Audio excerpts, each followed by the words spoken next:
What's up, everybody? Tony here from Kapowcast, bringing you episode 2's recap of Loki, only on Disney Plus. And joining me today is only Christy. Mike won't return my calls. I can't get a hold of him. Don't know what happened. But anyways, sleeping. It's fine. We're back to the original duo of the Marvel recap shows. So, episode 2 picked up a little bit. Just a tiny bit. Not as slow as the first episode, which I was thankful about. Initial thoughts, what do you think? I liked this one a little bit better. Like you said, it picked up a little bit, especially in the last, it was like 20 minutes or so. We got quite a bit of action going on. So I like it so far. Mm-hmm. It's setting up enough that you can kind of start asking questions on how it's going to go, but at the same time, they're still leaving enough up in the air that you still want to keep tuning in. I like you said, I had a lot of questions at the end, because the first part of the episode, I felt like Loki was changing, and then about midway through, 2/3 of the way through, we kind of get this tone of the old Loki, the one we knew from Avengers and Dark World and Thor, playing his miscreant tricks again, and I'm just like, wait a minute, are you?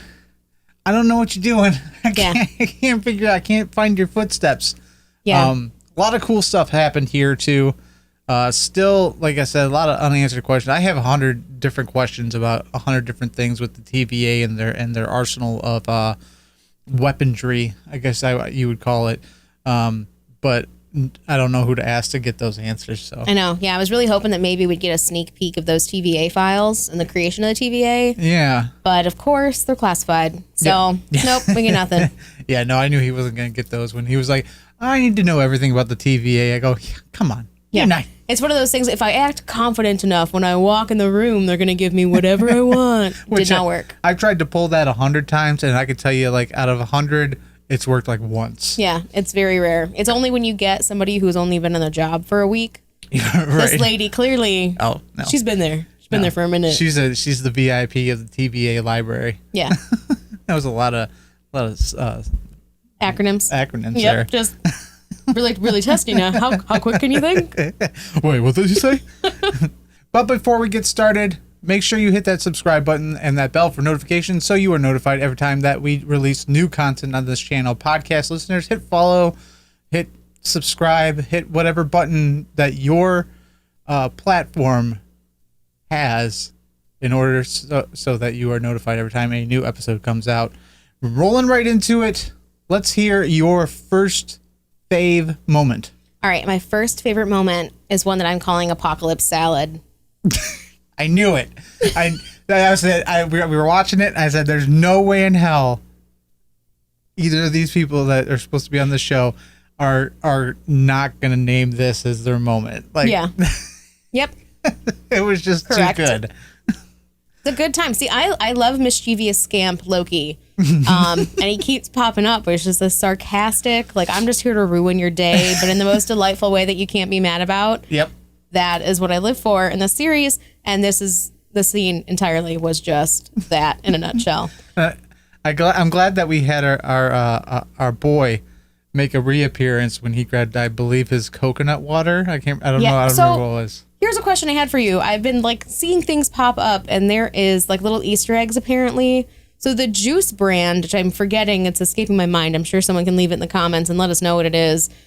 But there's a soda brand that was referenced in a scene I think Hulk was in one of the movies. And then this juice brand ties into that universe as well. Oh, I mean, I have no idea what that juice brand was, but I do recall the soda that was in the Incredible Hulk. Yes. It was the factory he worked in, the one that Stan Lee drinks in his... Yes, yeah, it's his cameo. He's like, wow. Yeah, that one. Yeah. So I probably think one of my favorite cameos of all the MCU. Just hearing him go, wow. Yeah. Yeah. Oh man. R.I.P. Stan Lee. For real. Pour one out for your boy. Pour out your coconut water into your homie salad. But yeah, no, this whole thing, he finds out that this other Loki could be hiding within the apocalypse time spots, because they won't ever pick up on the variant power or whatever they called it. And I don't know why he just couldn't just explain it directly to Owen Wilson's character. Once again, he just wants to show up and ruin your day. And so he was like, oh, you're eating lunch? Perfect. I'm going to use the only thing in this room, your salad, even though there's a million other things he could have grabbed. But yeah, he's like, listen, Mobius, now's the time. I do not want you to enjoy a single thing in this life. So yeah. So yeah, no, I laughed pretty well through all that. And I loved Owen Wilson's rebuttal to like his actions. Like, no, that's not Asgard. That's my lunch. That's my salad. I want to eat that salad. Don't burn the palace down. Just don't. Come on. The pepper and the salt. He's like, I could just push Hulk off the Rainbow Bridge and the salt's Hulk. Yeah. Mm-hmm, yep. And there's no consequences. And he just like me personally. I'm sitting there and I go. At first, I'm like, who puts pepper and salt on their salads? That's weird. And then he's just like continuously putting this ever-loving, ungodly amount of salt and pepper on this tiny little salad. And I'm just sitting there, it's like the foodie in me is like, Yeah, there's no saving that. No saving that. And then he grabs whatever that soda is, which is empty. And I had that like moment of relief. I was like, oh, thank God he's not going to do it. And then he walks over to my boy, and he grabs his coconut water and comes back, and just like, okay, first off, that salad's so small it wouldn't be able to like contain anybody's hunger, no matter the size of you, unless like these TVA agents are, you know, some sort of alien species that they only have to eat like a small amount every few hours. I mean, time moves differently in the TVA, so that's what he said. Maybe hunger is affected by this. There's a lot that ties in. Yeah. I don't know. But yeah, I also like that this scene kind of makes your brain explode a little bit less when you're thinking about the consequences of time travel. Yeah. Because at least there's one constant in that if there's an apocalypse timeline, you know that there are no consequences because it's going to end anyway. So, I mean, technically though, like, isn't every timeline apocalypse? Yeah, timeline? this is we're back into brain exploding territory, because when does that branch start that the timeline stops being affected by your actions before? Like, what is the cutoff? Is it exactly 30 minutes before the apocalypse? What is the definition of an apocalypse? Because, I mean, right, it's technically there should only be one, but he goes, there's a whole bunch in the timelines. So there's a lot of questions. The TVA, right? They had these things that measure out the timeline. Yeah. Right. And in episode 1 and 2, we've seen them like an overabundance amount. Like, I'm just kind of just like, stop with these shots of this freaking tool already. And it all makes sense now in this episode, like leading up to the end. I'm just gonna throw that down right now because I'm sure one of us is gonna bring up the topic in which I'm talking about. But your number 2 moment. What was your number 2 moment? Number 2, what did I call it? Lady Loki, ? This is, of course, towards the end of the episode where it kind of just jam packs a bunch of crap together. But the reveal of what you had hypothesized last week of seeing Lady Loki, and this very well could be, but then I was like, she's blonde though? A lot of people are making a big deal out of this in the forums. Yeah. Also, why, as she appeared as Randy, why was she so against being called Loki? Are you dropping hints that you're not Lady Loki? Okay. So there was another ordeal that I seen, and I kind of just passed it off. Like, okay, maybe she's like risen above the Loki status or whatever, and you know her ego's taking over. But a lot of people are theorizing that this isn't Loki; it's actually the Enchantress. Yeah. Which would make sense as to the blonde hair, if you're looking at the comic version and translating into the MCU. Personally, I really just kind of hope that it's just Loki, but I have a feeling with the powers that we've seen, the possession, and all that stuff, that it is Enchantress, which is weird because like everybody thought Hela, or not everybody, a lot of people thought Hela in Ragnarok was Enchantress. Yeah. And then we were like, nope, that's Hela. So it's just kind of going again, like, nope, no, that's not Loki. It's Enchantress. Which, okay, like I guess I wouldn't be upset, but I'd be also kind of bummed out because I'd like to see the female version of Loki like come about, and I feel like that's a good kind of like handoff from Hiddleston to a new, and keeping that character a legendary character. They're like, you know, we've seen Cap, that's happened with Cap. Iron Man kind of like giving Parker the throne and kind of handing down that deal. I would have liked to see the opposite end where Loki kind of hands down, you know, the role to another person, you know, to fill those shoes so that Hiddleston isn't tied up with Marvel movies. He can go do whatever he wants until he realizes that he'll never make as much money as he does in the MCU. I mean, you know, he's a smart guy. Maybe he'll stick around for a minute. He is. And he's said that he's enjoyed playing Loki, but like Chris Evans a few years back said, yeah, I'll keep asking, and you know, I'll keep playing if they keep asking. And then all of a sudden he's like, nah, I'm done. Yeah. It's the same thing with RDJ. Like, nah, you know what? I'm done. And it's just like, okay, like, I don't blame you. 10 years under your belt, same movie, pretty much like the only thing you've done for the last 10 years, and not being able to do like anything else. Like, he finished Endgame, and Chris Evans was just like, knives out. All right, yeah. Exactly. I was going to say, it. yeah, he had too many Rian Johnson scripts to jump on, so. He did. But yeah, we got the reveal really early. Yeah, that was the other thing. I was like, this can't be Lady Loki. I feel like this is a build up to the end of the season to keep it going, but no. Episode 2, they pulled it right out. And then the other thing is there is a credit because, of course, after every episode I check IMDb because I'm a glutton for punishment and I just really want to know what's going to happen maybe and try to figure things out. Mm-hmm. But there is a girl credited as young Sylvie. Mm-hmm. So after looking up Enchantress, of course, after seeing all the stuff on Twitter and everything like that, there's a couple of iterations of Enchantress, one of which is named Sylvie. Mm-hmm. So maybe this is a flashback of some, who knows?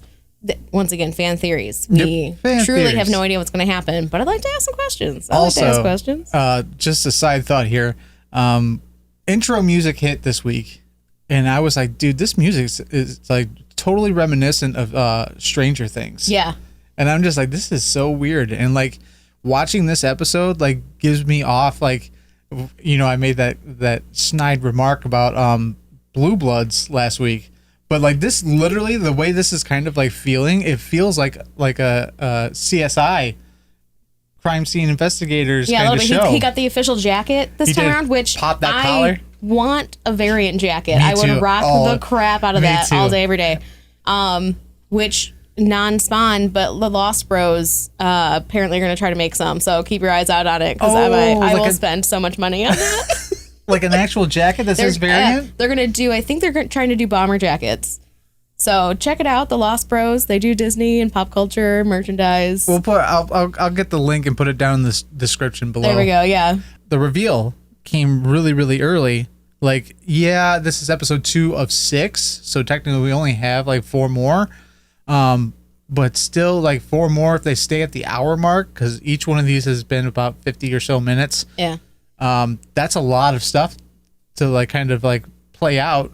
And you know, is there more? Yeah. You know, is this Enchantress or is it Loki? Is there more to the TVA than we know? Who the hell actually knows? I don't know. So moving on to your moment 3. What was that? All right, moment 3, I'm referring to as the time bomb. And this, of course, is when Lady Loki sets up all the charges and literally bombs the sacred timeline. Multiple spots. Multiple spots. Insane. Truly, because it's just a fantastic moment. There's so much action in it. You truly don't know what's going to happen. It just kind of goes black for a minute, and then all of a sudden the TVA is in pure chaos. Mm-hmm. And then for another little thing, because I watched it first on the TV, I wear glasses. I cannot read from a distance, even with the glasses on, because why would I get the correct prescription? And so I watched it on my laptop a little bit later, because I always miss stuff. And so I watched it on my laptop, and I had to pause it. but they actually have destinations of where those branches are. Oh my goodness. On the computer screen when what's her face? The analyst's boss. Anyways, yeah. Anyway, we're terrible with names. Terrible with names. So on the computer screen, you can actually see the locations of where these branches end up. And so what made me pause it is I saw Ego and Titan, and I was like, hold up.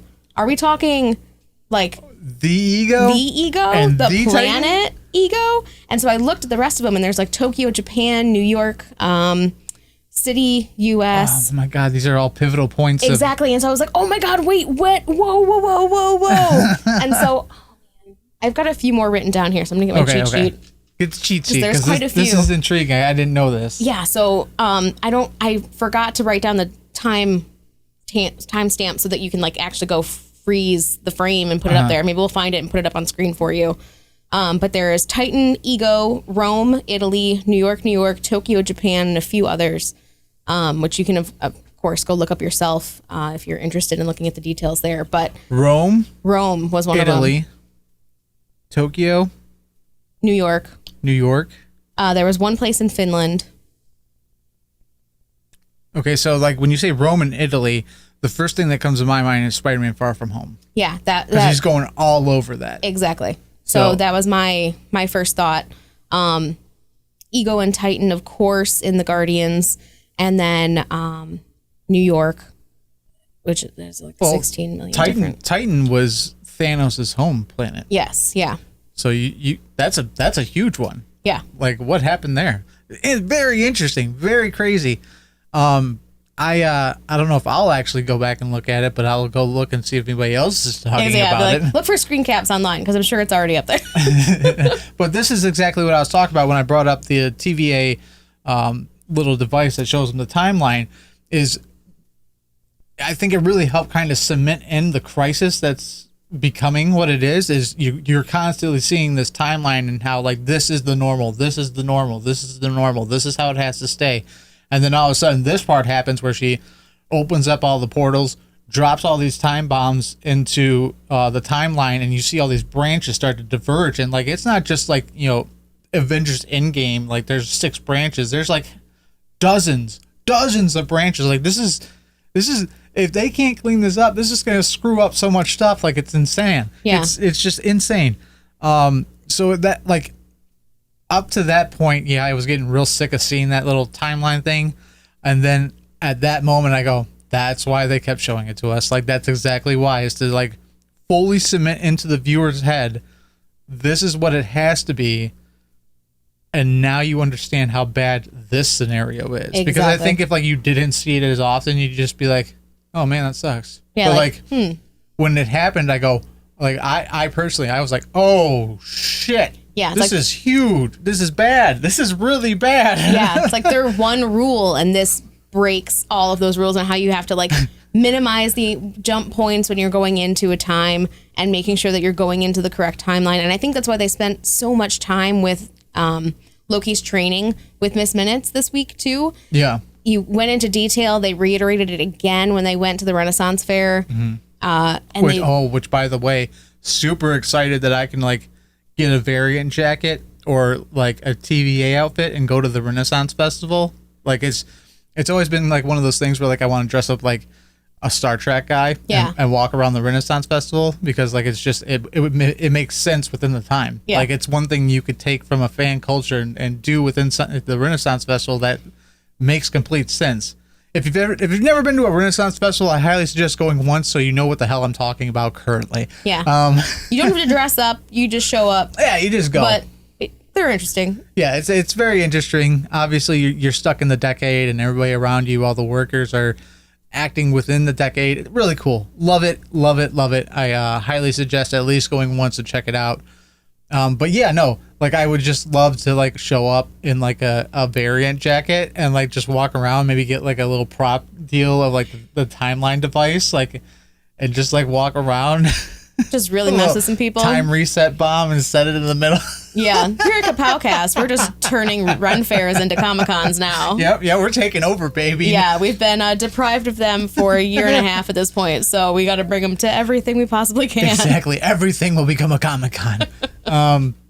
But yeah, no, this was that was a big moment. I think that kind of really that made it, and then to follow it up with her exiting out a portal and kind of shooting Loki this look like, are you gonna follow? Yeah. Because like it feels like she wants to work with him, but not entirely. Like she's, I feel like her attitude's more like, if I work with you, it could be a lot of fun. Yeah, it has to be on her terms, I think, is the way she's approaching it. Exactly. Which, respect, because Loki does the same dang thing. Oh, so yeah, 100%. All right, so she walks through, makes her get away. Owen Wilson and the TVA goons are like running towards this opening. Basically, I'm guessing their hunch is that Loki's behind all this, that Loki did it. And like that Loki, Tom Hiddleston Loki. And Tom Hiddleston Loki decides to dart it through the portal. Now, my question, my little fan theory, get your brain itching. Did he run after the female Loki / Enchantress to stop her or to join her? That's, yeah. Like, is he going, because he's talked about becoming this double agent and working for himself, right, sort of thing. So is he going in the best interest of the TVA so he can be like a tracking point? Right. Or is he going so he can keep tabs on her, but also still play his game with the TVA to get his chance to not be pruned? Yeah. Honorable mention for me is the part where they're combing through all the files and the back and forth with Owen Wilson, Tom Hiddleston. Like, think back to 2012, 2012 was the first Avengers. So that was like the first time, other than Thor, that we really got to kind of interact with Loki and see Tom Hiddleston bring his A game to this character. Did you get out of the movie theater and ever think in at least the 5-year span afterwards, who Tom Hiddleston would have a really good online chemistry with? Owen Wilson. Never in my lifetime. Never even remotely. I didn't even think about Owen Wilson for anything with the MCU. No. And I really don't know if they like take two actors and like lock them in a room for 2 weeks and like make them become kind of brotherly. But this online chemistry is just equally as good as something as like, Sebastian and Anthony. Yeah, Sebastian and Anthony. Like it's just ridiculous. I don't know what they do over there at Marvel. Like, they just work magic. I've never seen online chemistry like all these actors have. And I just don't get it. Like, I'm sorry. Like, if you're a Clint Eastwood fan, you don't see this kind of shit on a Clint Eastwood backlot. Like, everything I feel in a Clint Eastwood movie is like that of a union meeting. Just dry and to the point. It's not fun. And everybody's like, it's just an honor to work with Clint. It's just an honor to work with Clint. You go to an MCU set and everybody's pulling pranks on each other. It's like a college dormitory. And personally, myself, I would choose the college dormitory over to the Boomer session over on Clint's lot. But that's just me. I like to enjoy life and have fun. So, but the interaction, the back and forth between Owen and Hiddleston is just like mind-boggling. I don't understand how this is like even remotely possible for two people that, to my recollection, have never worked together. Yeah, it's interesting, and I want to know who came up with this. Whoever's in charge of casting, it's in the credits. I forget your name, sorry, but they did a stellar job with this, and I don't know who was like, who we should get? Owen Wilson. I don't know, but congrats on that. And then I don't know if anyone's seen it. Once again, I live on Twitter. The Loki official page posted a little like teaser for this week's episode where episode 2 or episode 3? Episode 2. Okay. And so it's the three characters. The three actors, Owen Wilson, B-15, I'm forgetting her name, and then the person who plays Lady Loki, I believe. Okay. Maybe not. Maybe it's somebody else. But they're reading this script, and basically it's like just giving all these compliments to Tom Hiddleston. And so they're going through and they're like, oh, this like debonair, like enchanting, handsome guy. And they all stop and are like, wait, this can't be what we're supposed to be reading, right? And then it cuts over to Tom Hiddleston, who's sitting there like writing the script out. And so it's just such fun to watch them all together. And it's just a perfect example of what you're talking about. So I don't know if it was the same with episode 1 or not, but Hiddleston has producing credits on episode 2. Yep.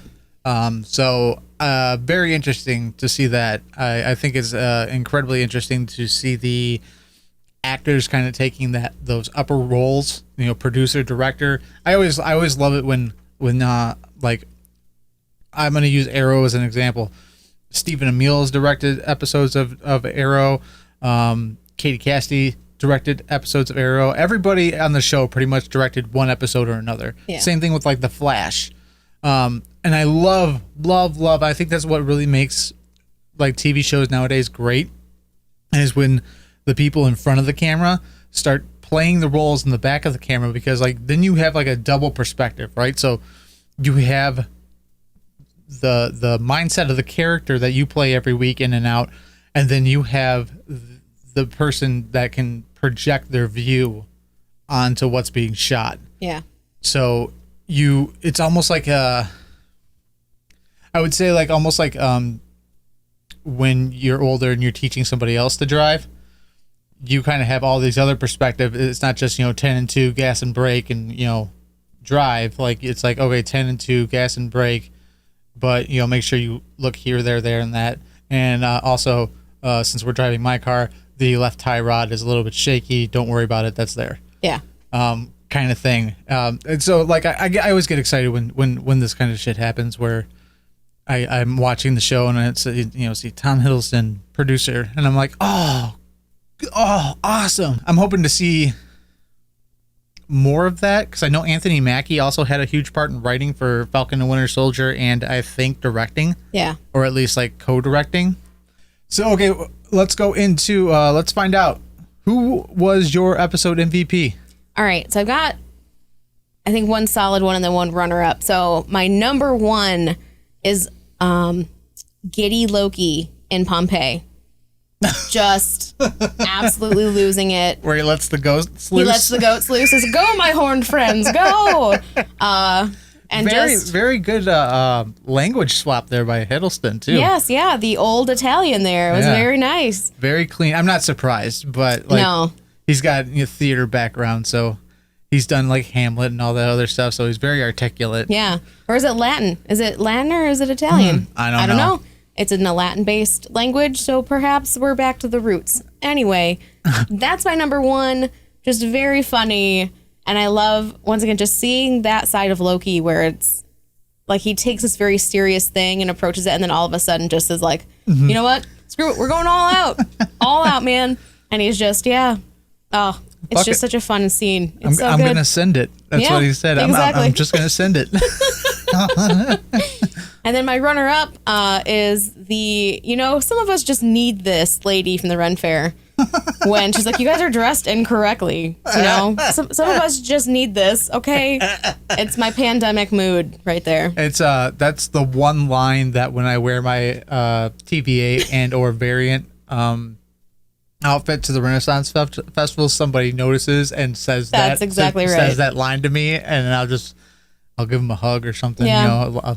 Give him a dum pop. There we go. Yeah. Some sort of incentive for being amazing. Yeah, strangers passing out candy at the Ren Fair doesn't sound like a good idea, but we'll see what happens with that. I'm kind of naive when it comes to that stuff. I'm like, wait, you're telling me people put shit in these in the candy? You're the kid. I was like, no one's putting razor blades in this candy. But nobody was putting razor blades in the candy. That was a complete urban myth. Complete urban myth. Snopes.com it. A bunch of boomers believe that shit, and then all of a sudden I can't have half my candy because it came open in the fucking pillowcase. Here we go. Sorry, everyone, for this side tangent. I really got him going. Therapy!